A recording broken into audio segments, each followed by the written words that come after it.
Oi, pessoal, tudo bem? Na aula de hoje, nós vamos falar um pouquinho sobre o acondicionamento de resíduos sólidos. O que significa acondicionar resíduos sólidos?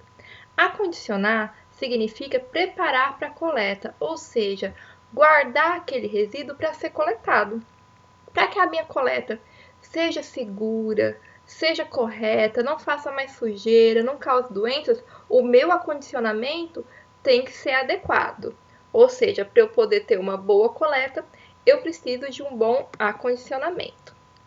É importante acondicionar para evitar acidentes, para que as pessoas que vão coletar o nosso resíduo consigam colocar esse material dentro do caminhão sem se machucar, evitar a proliferação de vetores, ou seja, não pode causar doenças, minimizar o impacto visual e o mau cheiro, reduzir as diferenças de resíduo caso eu tenha coleta seletiva e facilitar a etapa de coleta.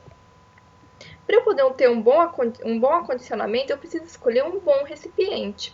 Esse recipiente vai depender das características do meu resíduo, da quantidade de lixo que eu gero. Se eu gero muito lixo, vai ter que ser um container, um recipiente maior. Se eu gero menos lixo, pode ser um recipiente menor. Da frequência da coleta, quantas vezes eu vou fazer essa coleta para eu poder saber o tamanho do meu recipiente, o tipo de edificação que eu tenho, se é um apartamento, se é uma casa, se vai ter muita gente morando, se vai ter pouca gente morando, e o preço do recipiente, porque se for um recipiente muito caro, as pessoas podem querer não comprar e não fazer o acondicionamento de forma correta. Vamos começar falando do acondicionamento dos resíduos domiciliares, que são aqueles produzidos nas residências. Esses resíduos, eles podem ser acondicionados em sacos plásticos, containers de plástico, container metálico.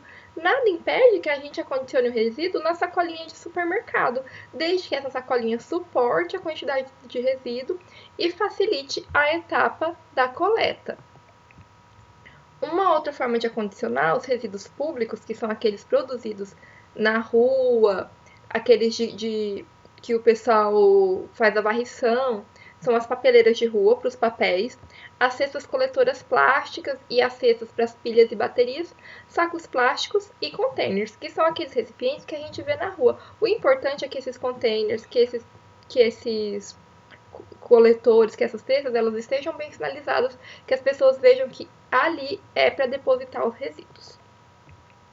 Grandes geradores, quem gera mais de 120 litros de resíduo por dia, precisa de containers que tenham padronização, porque não cabe à prefeitura fazer essa coleta, eles têm que pagar empresas terceirizadas. A prefeitura pode fazer essa coleta? Pode. Até pode. Ela é esse grande gerador, por exemplo, um grande supermercado, entra em contato com a prefeitura, faz um acordo com a prefeitura, paga uma taxa maior e a prefeitura faz essa coleta. O importante é que o material deles esteja condicionado em recipientes maiores, porque eles geram mais resíduos e que a gente tenha a quantidade de resíduo que tem nesse recipiente, para poder saber quantas pessoas vão ser necessárias para colocar esse resíduo no caminhão ou o que vai ser necessário para colocar esse resíduo no caminhão. Resíduos de construção civil geralmente ficam em containers metálicos, aqueles que a gente vê de pega-entulho na rua. Já as pilhas e baterias, elas não podem se misturar ao lixo comum. Elas têm que ser depositadas em locais separados, adequados, para que sejam devolvidas aos fabricantes. Elas têm que ter, de preferência, têm que estar descarregadas e não pode encostar os dois polos positivos e os dois polos negativos. E também é importante que não entre em contato com objetos de metal, porque senão elas podem explodir, podem soltar substâncias tóxicas.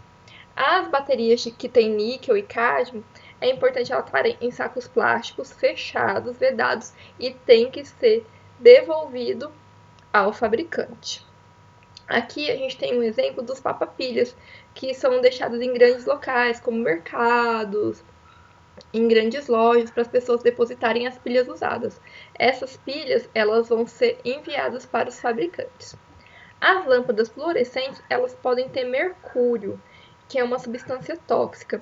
Então, quando elas elas podem ser estocadas numa bombona plástica que é própria para esse recipiente. A bombona, ela é esse recipiente azul que está aqui na imagem. Quando elas estão quebradas, é muito importante elas estarem em um ambiente selado, num container selado e rotular. Os pneus, eles têm que ser acondicionados em lugares cobertos e protegidos de chuva, de raios de sol. Da chuva é importante eles estarem protegidos porque eles acumulam água. E se acumular água nesses containers, nesses pneus, perdão, pode ser que dê mosquito da dengue. Aqui a gente tem uma imagem mostrando como descartar as lâmpadas fluorescentes. Tá vendo, ó? Quando a gente tem as lâmpadas quebradas, a gente pode colocá-las dentro de um recipiente plástico, fechar esse recipiente e mandar colocar em lugares adequados, ou seja, os lugares que recebem essas lâmpadas, geralmente mercados e grandes fabricantes. E se a lâmpada quebrou, é importante a gente abrir a janela, limpar aquele resíduo. E o que a gente usar para limpar de tecido, aquele tecido tem que ser descartável, porque o material que está dentro dessas lâmpadas é muito tóxico.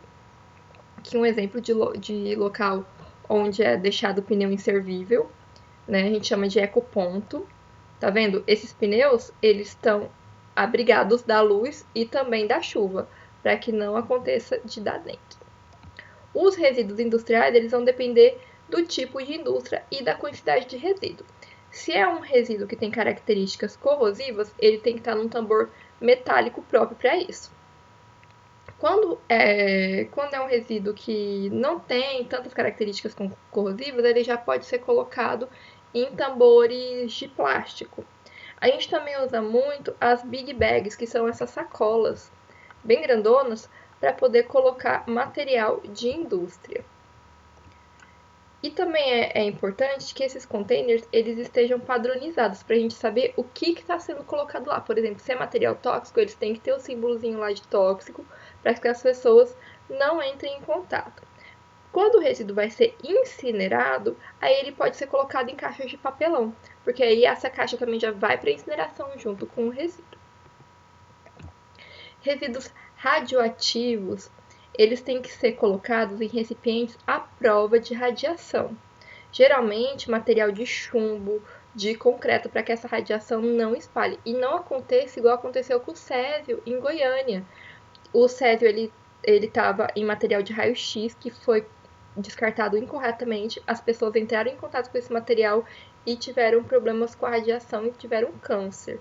Então, é importante que esse material radioativo de raio-x, de tomografia, esteja dentro desses containers lacrados de chumbo ou concreto.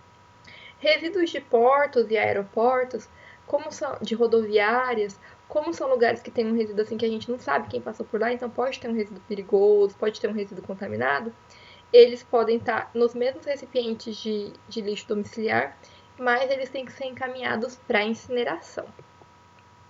Já os resíduos de serviço de saúde, que são aqueles produzidos em hospitais, farmácias, clínicas, eles têm que ser acondicionados em sacos plásticos, regulado pela norma da ABNT, que são sacos plásticos brancos, leitosos, que são sacos plásticos mais resistentes e que vão estar identificando que aquele material é um material hospitalar, é um material infectante.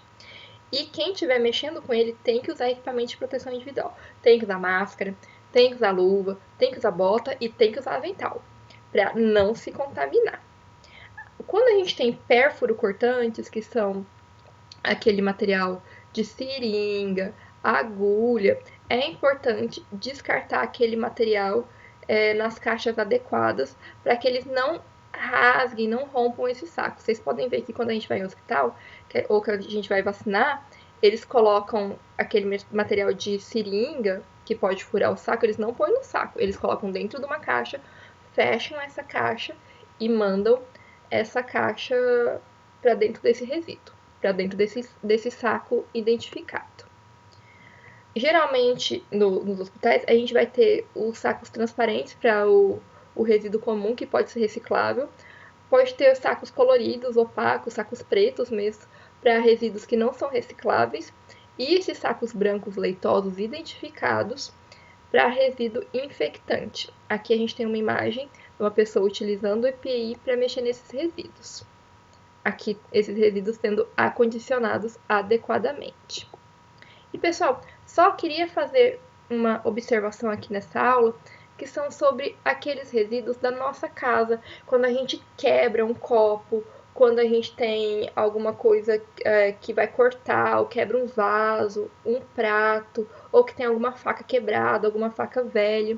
É muito importante, pessoal, a gente acondicionar esses resíduos em uma caixa ou dentro de um saco plástico ou dentro de uma garrafa PET plástica, vedar esse resíduo de uma forma que o coletor não vá se machucar. Sempre que vocês forem acondicionar resíduo na casa de vocês, pensem em quem vai fazer a coleta, para que essa pessoa não se machuque durante a coleta, tá bom? Então aí para vocês tem um exercício e tem um material de leitura. Por hoje é só. Faça um exercício, ele vale a nota e a frequência da